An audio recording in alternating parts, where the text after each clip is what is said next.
Good morning all of you.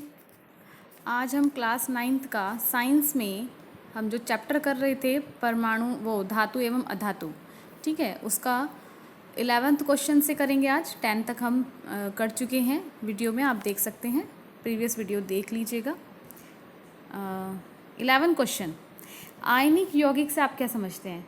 देखिए, जैसा कि मैंने आपको पहले भी बताया है कि जो हमारे आयन्स होते हैं, आयन्स है ना, आयन्स की अगर मैं बात करूं तो हमारे 2 टाइप्स के आयन्स होते हैं। एक तो होता है हमारा पॉजिटिव आयन और एक होता है हमारा कौन सा, नेगेटिव आयन। ठीक है, ये 2 आयन्स हैं और इन दोनों आयन से मिलके जो यौगिक बनता है उसको आयनिक यौगिक कहते हैं। आयनिक यौगिक जैसे कि NaCl होता है ना, तो ये आयनिक यौगिक होता है। इसमें Na पॉजिटिव होता है और Cl पे कैसा होता है, नेगेटिव। ये मैं आपको बता चुकी हूँ पहले भी। तो इसमें क्या होता है, एक पॉजिटिव और एक नेगेटिव। पॉजिटिव का चार्ज जब आता है जब कोई मेटल अपना एक इलेक्ट्रॉन खो देती है ना, और नेगेटिव का साइन जब आता है जब कोई एक इलेक्ट्रॉन को मतलब गेन कर लेता है। ठीक है, चलिए अब आगे पढ़ते हैं। आयनिक यौगिक को किसी परमाणु से किसी दूसरे परमाणु पर इलेक्ट्रॉनों के पूर्ण स्थानांतरण द्वारा बनने वाले आयनिक बंध युक्त यौगिकों को आयनिक यौगिक कहते हैं। देखो, इसमें जो आयनिक बंध की बात की गई है वो मैं आपको क्लियर कर देती हूँ। जैसे ये Na है ना, Na, ठीक, इस पर पॉजिटिव है और अगर हम इसकी रिएक्शन कराएंगे Cl नेगेटिव से तो ये टोटल क्या बना लेगा, ये बना लेगा NaCl, सोडियम क्लोराइड का एक मतलब क्रिस्टल बन जाएगा NaCl का। तो अब ये हुआ कुछ यूँ, ये जो NaCl है ये Na और ये Cl है ना, इनके बीच में जो ये मैंने बॉन्ड बनाया है, आप देख पा रहे हो, मैं कलर चेंज कर देती हूँ। ये देखिए, ये जो बॉन्ड है ये वाला, इस बॉन्ड को हम बोलते हैं ionic bond. Ionic bond, bond मतलब बंध, ठीक है, आयनिक बॉन्ड, आयनिक बॉन्ड मैं यहाँ लिख देती हूँ। ठीक है, तो ये मतलब 2 आयन्स के बीच में बनने वाला जो बंध होता है उसको आयनिक बंध कहते हैं, सिंपल। नेक्स्ट है, एक धातु इलेक्ट्रॉन देकर धनायन बनाता है। मैंने आपको ये चीज़ क्लियर कर दी है। पॉजिटिव का चार्ज कब आता है, पॉजिटिव का आता है जब कोई अपना पॉजिटिव मतलब एक इलेक्ट्रॉन क्या करता है, खो देता है ना, एक इलेक्ट्रॉन दे देता है। तो एक धातु एक इलेक्ट्रॉन देकर धनायन बनाता है ना।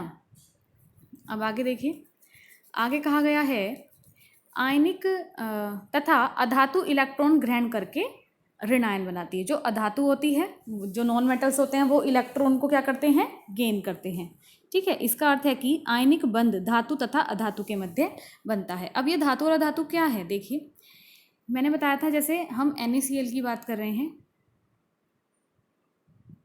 ये देखिए Na और Cl, इसमें जो Na है वो तो क्या है, धातु है। ठीक है, ये तो है धातु, और अगर Cl की बात करें तो ये क्या है, अधातु है। ठीक है, बस इतनी सी बात है, क्लियर हो गया। नेक्स्ट क्वेश्चन, प्रत्यूष ने सल्फर चूर्ण को स्पैचुला में लेकर उसे गर्म किया। चित्र के अनुसार एक परख नली को उलटा करके उसने उत्सर्जित गैस को एकत्र किया। देखो, उसने इसको गर्म किया। अगर हम किसी स्पून में कुछ भी कोई भी पाउडर लेते हैं और उसको हीट करते हैं तो उसकी फ्लेम्स निकलेगी, तो उसकी फ्लेम्स को इसने कवर कर लिया। यहाँ पर आप देख पा रहे होंगे, फ्लेम्स को उसने क्या किया है, स्टोर किया है ना, इस टेस्ट ट्यूब में। जैसे ये स्पून लिया, ये स्पून है और यहाँ से जो फ्लेम्स निकल रही हैं है ना, तो उसमें उसने क्या करा है, यहाँ पर एक टेस्ट ट्यूब लगा दी है, ये कांच की होती है, और ये सारी फ्लेम्स अब इसके अंदर मतलब स्टोर हो रही हैं। अब देखो हुआ क्या, पूछा क्या है, पहला क्वेश्चन है, गैस की क्रिया क्या होगी सूखे लिटमस पत्र पर और आर्द्र लिटमस पत्र पर। सूखा मतलब ड्राई होता है और आर्द्र का मतलब कैसा होता है, वेट, यानी थोड़ा नमी युक्त लिटमस पत्र पर। तो पहला देखिए, जब सल्फर को वायु में जलाया जाता है तो यह वायु की ऑक्सीजन से क्रिया करके सल्फर डाइऑक्साइड बना लेगा। ठीक है, इसमें फर्स्ट वाला जो बोला है कि अगर सूखे लिटमस, पहले बात हो गई है कि जो अंदर गैस बन रही है वो कौन सी है, SO2 है ना। कौन सी गैस बनी है अंदर, यहाँ पर ये बनी है, मतलब इसके अंदर जो बनी है गैस टेस्ट ट्यूब के अंदर, वो कौन सी है, ये देखिए, इसको मैं थोड़ा रिमूव कर देती हूँ, आपको क्लियर हो जाएगा। ये देखिए, यहाँ पर जब सल्फर को वायु में जलाया, है ना, यहाँ जो ये जला रहे हैं आप देख पा रहे होंगे, ये जो हीट किया जा रहा है ना, ये सल्फर को हीट किया जा रहा है। किसको हीट किया जा रहा है? सल्फर को। ये सल्फर है, ये देखिए सल्फर पाउडर, ठीक है। और यहाँ देखिए ये परख नली है, टेस्ट ट्यूब, ये बर्नर है ना, और गैस को एकत्रित किया जा रहा है। तो अंदर जब सल्फर को जलाएंगे तो ये जो बाहर की ऑक्सीजन है इससे क्रिया करके यहाँ पर क्या मिलेगा हमें? SO2 मिलेगी, सल्फर डाइऑक्साइड गैस, ठीक है। और इसकी मैं नेचर बता देती हूँ, ये अम्लीय गैस होती है, ठीक। अगर इसको सूखे लिटमस पत्र पर इस गैस की क्रिया कराते हैं तो देखो यहाँ पर लिखा है SO2 गैस की प्रकृति कैसी होती है? अम्लीय होती है, परंतु यह सूखे लिटमस पत्र से अभिक्रिया नहीं करेगी और न ही उसका रंग परिवर्तित करेगी, क्योंकि अम्लीय लक्षण केवल जल की उपस्थिति में परिलक्षित होते हैं। जल की उपस्थिति में क्यों? जभी तो वो अपना H पॉजिटिव आयन को मतलब रिमूव करेंगे, है ना। मैंने बताया था अम्ल वो होते हैं जो जलीय विलयन में H पॉजिटिव आयन देते हैं। तो ये तो सूखे में तो मतलब जल है ही नहीं, गीले में उसे थोड़ा बहुत जल मिलेगा। तो यहाँ पर ये क्या करेगी? यहाँ पर ये सल्फर डाइऑक्साइड SO2 गैस की प्रकृति अम्लीय होती है। आर्द्र लिटमस पत्र से क्रिया करके यह सल्फ्यूरस अम्ल बनाएगी, जिससे नीला लिटमस पत्र लाल हो जाएगा, ठीक है। तो नेक्स्ट क्वेश्चन देख लेते हैं। मैं आई होप आपको क्लियर हो गया होगा। नेक्स्ट क्वेश्चन इन्होंने बोला है बी पार्ट। ये देखिए इस वाले बी पार्ट की बात हो रही है। फर्स्ट हम कर चुके हैं ए के दोनों पार्ट हो गए हैं। बी करते हैं, ऊपर की अभिक्रियाओं के लिए संतुलित रासायनिक अभिक्रिया दीजिए। देखो इन दोनों के लिए हमें रासायनिक अभिक्रिया लेनी है। पहले वाली में क्या हो रहा है? सल्फर ऑक्सीजन में जलाया जा रहा है और SO2 गैस बन रही है। सेकंड में SO2 गैस जल से रिएक्शन करके सल्फ्यूरस एसिड बना रही है, सिंपल। क्वेश्चन नंबर 13, कारण बताना है। पहला है प्लेटिनम, सोना एवं चांदी। ये तीनों क्या हैं? ये तीनों होती हैं मेटल्स, धातुएं हैं तीनों, ठीक है। धातुओं की बात हो रही है। सोना, प्लेटिनम, सोना, चांदी का उपयोग आभूषण बनाने के लिए किया जाता है। तो सिंपल है कि क्यों करते हैं, पहले इसका आंसर देख लेते हैं। देखिए जो प्लेटिनम, सोना और चांदी है वो सबसे कम अभिक्रियाशील धातुएं होती हैं। जनरली अगर हम उनको पहन लें तो वो हमारी स्किन से भी रिएक्शन नहीं करेंगी और बाहर की ऑक्सीजन से भी रिएक्शन नहीं करेगी, इसलिए प्रकृति में मुक्त अवस्था में पाई जाती हैं। ये अपनी चमक बहुत लंबे समय तक बनाए रखती हैं। यही कारण है कि इनका उपयोग जो हम करते हैं आभूषण बनाने में करते हैं। क्वेश्चन नंबर 2 पे आ जाइए। सोडियम, पोटेशियम एवं लिथियम को तेल के अंदर संग्रहित किया जाता है ना, तेल के अंदर संग्रहित किया जाता है। ये बताना है क्यों। देखो मैंने आपको पहले भी बताया है कि जो सोडियम होती है, पोटेशियम होती है, लिथियम होती है ना, ये बहुत ज़्यादा रिएक्टिव होते हैं तीनों, ठीक। और हम इनको मतलब केरोसिन ऑयल में इसलिए डुबो के रखते हैं ताकि ये जो बाहर की ऑक्सीजन होती है उसके कांटेक्ट में ना आए। अगर उसके कांटेक्ट में आ जाएंगी तो ये क्या हो जाएंगी? बर्न हो जाएंगी, है ना। ये वाली मेटल्स जो है हमारी जल जाएंगी। अब देखिए यहाँ पर दिया है बी में, सोडियम, पोटेशियम और लिथियम बहुत अभिक्रियाशील हैं। इन्हें कमरे के सामान्य ताप पर भी वायु की ऑक्सीजन से अभिक्रिया करके अपने ऑक्साइड बनाते हैं। यह अभिक्रिया इतनी तेजी से होती है कि आग भी लग सकती है, इसीलिए किसी अप्रिय घटना से बचने के लिए इन्हें केरोसिन में संग्रहित किया जाता है। केरोसिन होता है मिट्टी का तेल, ठीक है। सी क्वेश्चन, एल्यूमिनियम अत्यंत अभिक्रियाशील धातु है, फिर भी इसका उपयोग खाना बनाने वाले बर्तनों में किया जाता है। ऐसा क्यों करते हैं, है ना। ये बात सोचने वाली है। क्या ये हमें मतलब नुकसान नहीं देगा? तो देखिए एल्यूमिनियम, आप सी वाला पॉइंट देखिए कि हम इसका यूज़ क्यों करते हैं खाना बनाने के बर्तनों में। सी वाला, एल्यूमिनियम ऊष्मा का बहुत अच्छा क्या है? सुचालक है, गुड कंडक्टर है। यह प्रकृति में सर्वाधिक मात्रा में पाई जाने वाली धातु है।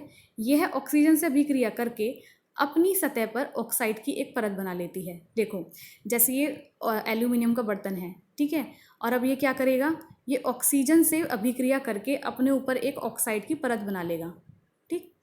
जैसे AlO की O जुड़ गया ना इसके साथ।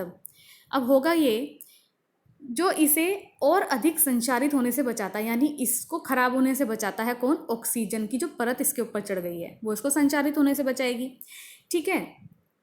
इस कारण कि अभिक्रियाशील होते हुए भी एल्यूमिनियम का प्रयोग खाना बनाने वाले बर्तनों में किया जाता है। क्यों? क्योंकि ये एल्यूमिनियम ऑक्साइड बनाने का गुण रखता है एल्यूमिनियम, ठीक है।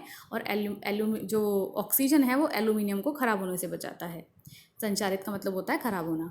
नेक्स्ट क्वेश्चन है डी, निष्कर्षण प्रक्रम में कार्बोनेट एवं सल्फाइड अयस्क को ऑक्साइड में परिवर्तित किया जाता है। देखिए निष्कर्षण जो हमने प्रक्रम किया था उसमें कार्बोनेट और सल्फाइड अयस्क को किस में चेंज कर रहे हैं? ऑक्साइड्स में। तो इसका रीज़न हमें देना है। देखिए यहाँ पर आप देख पा रहे होंगे डी क्वेश्चन, कार्बोनेट अथवा सल्फाइड अयस्कों से धातु प्राप्त करना बहुत कठिन होता है, जबकि धातु ऑक्साइडों से धातु प्राप्त करना सरल है। तो यही कारण है कि कार्बोनेट या अथवा सल्फाइड अयस्कों को पहले धातु ऑक्साइड में परिवर्तित किया जाता है। क्यों? क्योंकि धातु ऑक्साइड से हम धातु इजीली गेन कर लेते हैं। नेक्स्ट क्वेश्चन, क्वेश्चन नंबर 4, आपने तांबे के मलिन बर्तनों को नींबू या इमली के रस से साफ करते हुए अवश्य देखा होगा, जैसे आपकी मम्मी करती होंगी, आपने देखा होगा, है ना। जैसे भगवान जी की लुटिया होती है, दीपक होता है, तो वो अधिकतर तांबे का यूज़ किया जाता है वहाँ पर मटेरियल। तो उनको हम मतलब खट्टे पदार्थों से साफ़ करते हैं, खटाई से भी कर लेते हैं। यह खट्टे पदार्थ बर्तन को साफ़ करने में क्यों प्रभावी होते हैं? देखिए, इसका एक सिंपल सा रीज़न है, आप समझ पा रहे होंगे। तो जो तांबे के बर्तन होते हैं, है ना, वो धातु कार्बोनेटों की एक उन पर परत बनी हुई होती है। देखिए यहाँ लिखा है कि तांबे के मलिन बर्तनों पर धातु कार्बोनेट की परत जमी होती है। वो धातु जो कार्बोनेट है वही उसकी मलिनता है, वही उसकी गंदगी है, उसी को तो साफ़ करते हैं, कार्बोनेट को तो साफ़ करते हैं नींबू के रस से या खटाई से या इमली से, जिसकी प्रकृति कैसी होती है? क्षारकीय होती है। नींबू और इमली का रस कैसा होता है? अम्लीय होता है, मैं आपको बता चुकी हूँ। जब हम इस रस से मलिन बर्तन को साफ़ करते हैं, जो कि क्या है? क्षारीय प्रकृति का है, और किससे कर रहे हैं? अम्लीय प्रकृति के अम्ल से। तो ये धातु कार्बोनेटों की परत को उदासीन कर देता है, न्यूट्रल हो जाएगा। न्यूट्रल हो जाएगा तो बर्तन साफ हो जाएगा, सिंपल। क्वेश्चन नंबर 15, एक व्यक्ति प्रत्येक घर में सुनार बनकर जाता है। उसने पुराने एवं मलिन सोने के आभूषणों में पहले जैसे चमक पैदा करने का ढोंग रचाया। कोई संदेह किए बिना ही एक महिला अपने सोने के कंगन उसे दे देती है, जिसे वह एक विशेष विलयन में डाल देता है। कंगन नए की तरह चमकने लगते हैं, लेकिन उनका वजन अत्यंत कम हो जाता है।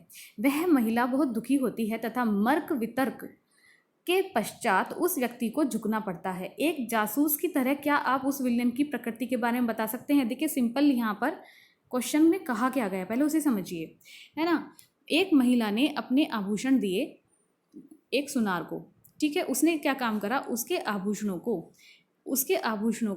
को पॉलिश तो किया, है ना, इसने पॉलिश करने के लिए दिए थे, उसने पॉलिश तो किए, लेकिन जब उसने उसे रिटर्न करे, सपोज उसने दिए थे 10 ग्राम के, है ना, और उसको वापसी में मिल रहा है 8 ग्राम, तो 2 ग्राम माइनस हो गया। 2 ग्राम का लॉस किसका हुआ? सीधा सीधा इसको हुआ, और फ़ायदा किसको हुआ? इसको हुआ, शॉपकीपर को। तो उसने ऐसा क्या करा? तो सिंपल, उसने जो पॉलिश की थी वो एक ऐसे विलयन में की थी जिसको हम क्या बोलते हैं? अम्लराज। अम्लराज, या इंग्लिश में हम इसको बोलते हैं एक्वारेजिया। एक्वारेजिया, ठीक है। मैं बताती हूँ इसका मतलब क्या होता है। ये अम्लराज और एक्वारेजिया जो होता है, ये 2 अम्लों का मिश्रण होता है। अब वो 2 अम्ल कौन से हैं? एक तो होता है HCl और प्लस एक होता है HNO3।